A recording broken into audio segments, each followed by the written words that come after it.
ವೀಕ್ಷಕರೆಲ್ಲರಿಗೂ ಭವಿಷ್ಯವಾಣಿ ವಿಶೇಷ ಕಾರ್ಯಕ್ರಮಕ್ಕೆ ಸ್ವಾಗತ. ಇವತ್ತಿನ ಈ ವಿಡಿಯೋದಲ್ಲಿ ನಾವು ಬುಧನ ರಾಶಿ ಪರಿವರ್ತನೆಯ ಪ್ರಭಾವಗಳ ಕುರಿತು ತಿಳಿದುಕೊಳ್ಳಲಿನ. ವೀಕ್ಷಕರೇ, ಬುಧವು ಚಂದ್ರನ ನಂತರ ನಮ್ಮ ಸೌರವ್ಯೂಹದಲ್ಲಿ ಅತ್ಯಂತ ಚಿಕ್ಕದಾದ ಮತ್ತು ವೇಗವಾಗಿ ಚಲಿಸುವ ಗ್ರಹವಾಗಿದೆ. ಇದು ನಮ್ಮ ಬುದ್ಧಿವಂತಿಕೆ, ಸ್ಮರಣೆ ಮತ್ತು ಕಲಿಕೆಯ ಸಾಮರ್ಥ್ಯವನ್ನು ಪ್ರತಿನಿಧಿಸುತ್ತದೆ. ಇದು ನಮ್ಮ ಪ್ರತಿವರ್ತನೆಗಳು, ನರಮಂಡಲ, ನಮ್ಯತೆ, ಮಾತು, ಭಾಷಾ ಸಂವಹನ, ಲಿಖಿತ ಅಥವಾ ಮೌಖಿಕ ಮತ್ತು ಸಂಖ್ಯೆಗಳಿಗೆ ಸಂಬಂಧಿಸಿದ ಯಾವುದನ್ನಾದರೂ ನಿಯಂತ್ರಿಸುತ್ತದೆ. ಬಲವಾದ ಬುಧವು ಅಗತ್ಯವಾದ ಜೀವನ ತೃಪ್ತಿ, ಉತ್ತಮ ಆರೋಗ್ಯ ಮತ್ತು ಬಲವಾದ ಮನಸ್ಸನ್ನು ಒದಗಿಸುತ್ತದೆ. ಇದು ಸಕಾರಾತ್ಮಕ ಫಲಿತಾಂಶಗಳನ್ನು ತರಬಹುದು, ವ್ಯಾಪಕವಾದ ಜ್ಞಾನವನ್ನು ಪಡೆದುಕೊಳ್ಳುವಲ್ಲಿ ಹೆಚ್ಚಿನ ಯಶಸ್ಸಿಗೆ ಕಾರಣವಾಗುತ್ತದೆ. ಇದು ವ್ಯವಹಾರದಲ್ಲಿ ಉತ್ತಮ ನಿರ್ಧಾರ ತೆಗೆದುಕೊಳ್ಳಲು ಸಹಾಯ ಮಾಡುತ್ತದೆ.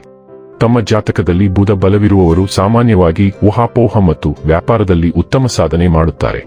ಅವರು ಜ್ಯೋತಿಷ್ಯ ಮತ್ತು ಆಧ್ಯಾತ್ಮದಂತಹ ನಿಗೂಢ ಆಚರಣೆಗಳಲ್ಲಿಯೂ ಸಹ ಅಭಿವೃದ್ಧಿ ಹೊಂದಬಹುದು. ಬುಧ ಗ್ರಹವು ಏಪ್ರಿಲ್ ತಿಂಗಳಿನ 11ನೇ ತಾರೀಕಿನ ದಿನ ಮಧ್ಯರಾತ್ರಿ 12:57 ಮೀನ ರಾಶಿಗೆ ಪ್ರವೇಶಿಸುತ್ತದೆ. ಈ ಸಾಗಣೆಯು ಪ್ರತಿ ರಾಶಿ ಚಕ್ರದ ಮೇಲೆ ವಿಶೇಷ ಪರಿಣಾಮವನ್ನು ಬೀರುತ್ತದೆ. ಬುಧವನ್ನು ಮಾತಿನ ಅಂಶ ಎಂದು ಕರೆಯಲಾಗುತ್ತದೆ. ಇದು ನಮಗೆ ಸಂಖ್ಯಾಶಾಸ್ತ್ರದ ಸಾಮರ್ಥ್ಯವನ್ನು ಒದಗಿಸುತ್ತದೆ. ಬುಧವು ನಮ್ಮ ಬುದ್ಧಿವಂತಿಕೆಯನ್ನು ನಿಯಂತ್ರಿಸುತ್ತದೆ ಮತ್ತು ನಮಗೆ ತಾರ್ಕಿಕ ಸಾಮರ್ಥ್ಯಗಳನ್ನು ಒದಗಿಸುತ್ತದೆ. ನಾವು ಏನನ್ನಾದರೂ ಎಷ್ಟು ಚೆನ್ನಾಗಿ ವಿಶ್ಲೇಷಿಸಬಹುದು ಎಂಬುದನ್ನು ಬುಧ ನಿರ್ಧರಿಸುತ್ತದೆ.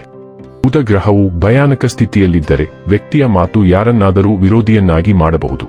ಮತ್ತೊಂದೆಡೆ ಬುಧವು ಉತ್ತಮ ಸ್ಥಾನದಲ್ಲಿದ್ದರೆ ಒಬ್ಬ ವ್ಯಕ್ತಿಯು ತನ್ನ ಸುಂದರವಾದ ಪದಗಳನ್ನು ಇತರರನ್ನು ತನ್ನದಾಗಿಸಿಕೊಳ್ಳಬಹುದು. ಇದು ಬುಧದ ವಿಶಿಷ್ಟ ಗುರುತು. ವೀಕ್ಷಕರೇ, ಬುಧನ ರಾಶಿ ಪರಿವರ್ತನೆಯು ಮೇಷರಾಶಿಯ ಜಾತಕದವರ ಪಾಲಿಗೆ ಹೇಗೆ ಸಾಬೀತಾಗಲಿವೆ? ಯಾವೆಲ್ಲ ಪ್ರಭಾವಗಳು ಇಲ್ಲಿ ನಿಮಗೆ ಲಭಿಸಲಿವೆ ಮತ್ತು ಯಾವ ವಿಷಯವಾಗಿ ಇಲ್ಲಿ ನೀವು ಎಚ್ಚರಿಕೆ ವಹಿಸಬೇಕು ಅನ್ನೋದನ್ನ ನೋಡೋಣ.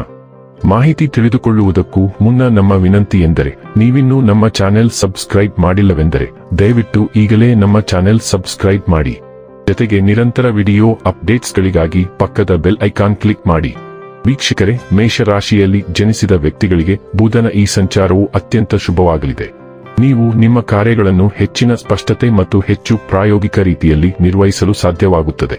ನಿಮ್ಮ ಯಾವುದೇ ಕೆಲಸವು ದೀರ್ಘಕಾಲದವರೆಗೆ ಸ್ಥಗಿತಗೊಂಡಿದ್ದರೆ ನಕ್ಷತ್ರಗಳು ಈಗ ಅದನ್ನು ಪೂರ್ಣಗೊಳಿಸಲು ಒಗ್ಗೂಡಿಸುತ್ತಿವೆ. ಕೆಲಸದ ಸ್ಥಳದಲ್ಲಿ ನಿಮ್ಮ ಕಠಿಣ ಪರಿಶ್ರಮಕ್ಕೆ ಸರಿಯಾದ ಪ್ರತಿಫಲವನ್ನು ನೀವು ಪಡೆಯುತ್ತೀರಿ ಮತ್ತು ಹೊಸ ಅವಕಾಶಗಳಿಗೆ ಬಾಗಿಲು ತೆರೆದುಕೊಳ್ಳುತ್ತದೆ. ಬುಧನ ಸಂಚಾರದ ಈ ಅವಧಿಯಲ್ಲಿ ನೀವು ನಿಮ್ಮ ಆರೋಗ್ಯದ ಬಗ್ಗೆ ವಿಶೇಷವಾಗಿ ಜಾಗರೂಕರಾಗಿರಬೇಕು. ನೀವು ದೈಹಿಕ ಶಕ್ತಿಯಲ್ಲಿ ಇಳಿಕೆಯನ್ನು ಅನುಭವಿಸಬಹುದು ಮತ್ತು ಸಣ್ಣ ಪುಟ್ಟ ಸಮಸ್ಯೆಗಳು ನಿಮ್ಮನ್ನು ಮಾನಸಿಕವಾಗಿ ಅಶಾಂತಿಗೆ ಒಳಪಡಿಸಬಹುದು. ನಿರ್ದಿಷ್ಟವಾಗಿ ಹೇಳುವುದಾದರೆ, ಚರ್ಮಕ್ಕೆ ಸಂಬಂಧಿಸಿದ ಸಮಸ್ಯೆಗಳು, ಅಲರ್ಜಿಗಳು ಅಥವಾ ನಿದ್ರೆಯ ತೊಂದರೆಗಳು ಉಂಟಾಗಬಹುದು. ಸರಿಯಾದ ನಿದ್ರೆಯ ಕೊರತೆಯು ಆಯಾಸ ಮತ್ತು ಕಿರಿಕಿರಿಯನ್ನು ಹೆಚ್ಚಿಸುತ್ತದೆ. ಈ ಸಂಚಾರದ ಸಮಯದಲ್ಲಿ ನಿಮ್ಮ ಪ್ರಯತ್ನಗಳ ಹೊರತಾಗಿಯೂ ನಿರೀಕ್ಷಿತ ಫಲಿತಾಂಶಗಳು ಸಿಗದಿದ್ದರೆ ನಿರಾಶೆ ಅಥವಾ ಹತಾಶೆಯ ಭಾವನೆಗಳು ಉಂಟಾಗಬಹುದು.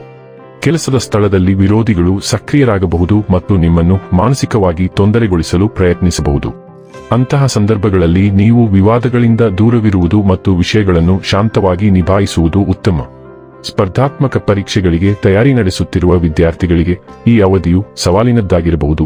ಆದಾಗ್ಯೂ ಅವರು ಸಂಪೂರ್ಣ ಸಮರ್ಪಣೆ ಮತ್ತು ಶಿಸ್ತಿನಿಂದ ಕೆಲಸ ಮಾಡಿದರೆ ಅವರು ಅಂತಿಮವಾಗಿ ಉತ್ತಮ ಫಲಿತಾಂಶಗಳನ್ನು ಸಾಧಿಸಬಹುದು. ಕಾನೂನು ವಿಷಯಗಳು ಅಥವಾ ನ್ಯಾಯಾಲಯಗಳು ಮತ್ತು ಮೊಕದ್ದಮೆಗಳಿಗೆ ಸಂಬಂಧಿಸಿದ ವಿಷಯಗಳಲ್ಲಿ ಈ ಸಮಯದಲ್ಲಿ ಸಂಪೂರ್ಣ ಯಶಸ್ಸನ್ನು ಸಾಧಿಸುವುದು ಸ್ವಲ್ಪ ಕಷ್ಟಕರವಾಗಿರುತ್ತದೆ, ಆದರೂ ಭಾಗಶಃ ಪರಿಹಾರದ ಸಾಧ್ಯತೆಗಳಿವೆ. ವೆಚ್ಚಗಳಲ್ಲಿ ಹಠಾತ್ ಹೆಚ್ಚಳದ ಬಲವಾದ ಸಾಧ್ಯತೆಯೂ ಇದೆ. ಇದು ನಿಮ್ಮ ಆರ್ಥಿಕ ಸ್ಥಿತಿಯ ಮೇಲೆ ಒತ್ತಡವನ್ನುಂಟು ಮಾಡಬಹುದು. ಹಠಾತ್ ವೆಚ್ಚವನ್ನು ತಪ್ಪಿಸುವುದು ಮತ್ತು ಯೋಜಿತ ಬಜೆಟ್ ಅನ್ನು ಅನುಸರಿಸುವುದು ನಿಮಗೆ ಬಹಳ ಮುಖ್ಯವಾಗಿರುತ್ತದೆ. ಕೌಟುಂಬಿಕ ದೃಷ್ಟಿಕೋನದಿಂದ ನಿಮ್ಮ ಒಡಹುಟ್ಟಿದವರಲ್ಲಿ ಒಬ್ಬರು ವಿದೇಶ ಪ್ರವಾಸ ಮಾಡುವ ಸೂಚನೆಗಳಿವೆ. ಹೆಚ್ಚುವರಿಯಾಗಿ ನೀವು ವಿದೇಶಿ ಕಂಪನಿ ಅಥವಾ ಬಹುರಾಷ್ಟ್ರೀಯ ಸಂಸ್ಥೆಯಿಂದ ಉದ್ಯೋಗ ಅಥವಾ ಕೆಲಸದ ಅವಕಾಶವನ್ನು ಪಡೆಯಬಹುದು. ಕಾನೂನು ಅಧ್ಯಯನ ಮಾಡುವವರಿಗೆ ಅಥವಾ ಕಾನೂನು ಕ್ಷೇತ್ರದಲ್ಲಿ ವೃತ್ತಿಜೀವನವನ್ನು ನಿರ್ಮಿಸಲು ಯೋಜಿಸುತ್ತಿರುವವರಿಗೆ ಈ ಸಂಚಾರವು ತುಲನಾತ್ಮಕವಾಗಿ ಅನುಕೂಲಕರವೆಂದು ಸಾಬೀತುಪಡಿಸಬಹುದು. ಇನ್ನು ಕೊನೆಯದಾಗಿ ಈ ದಿನ ಮಾಡಿಕೊಳ್ಳಬೇಕಾದ ಉಪಾಯಗಳ ಕುರಿತು ನೋಡುವುದಾದರೆ, ಈ ಸಂಚಾರದ ಋಣಾತ್ಮಕ ಪರಿಣಾಮಗಳನ್ನು ಕಡಿಮೆ ಮಾಡಲು ಬುಧವಾರದಂದು ನಿಮ್ಮ ಸ್ವಂತ ಕೈಗಳಿಂದ ಹಸುವಿಗೆ ಹಸಿರು ಹುಲ್ಲು ತಿನ್ನಿಸುವುದು ಅತ್ಯಂತ ಶುಭವೆಂದು ಪರಿಗಣಿಸಲಾಗುತ್ತದೆ. ವೀಕ್ಷಕರೇ, ಇದಾಗಿತ್ತು ಮೇಷರಾಶಿಯ ಜಾತಕದವರ ಬುಧನ ರಾಶಿ ಪರಿವರ್ತನೆಯ ಫಲದ ಮಾಹಿತಿ ಇಷ್ಟವಾದರೆ ವಿಡಿಯೋವನ್ನು ಲೈಕ್ ಮತ್ತು ಶೇರ್ ಮಾಡಿ. ಹಾಗೆ ಚಾನೆಲ್ ಸಬ್ಸ್ಕ್ರೈಬ್ ಮಾಡುವುದರ ಜೊತೆಗೆ ನಿರಂತರ ವಿಡಿಯೋ ಅಪ್ಡೇಟ್ಸ್ಗಳಿಗಾಗಿ ಪಕ್ಕದ ಬೆಲ್ ಐಕಾನ್ ಕ್ಲಿಕ್ ಮಾಡಿ.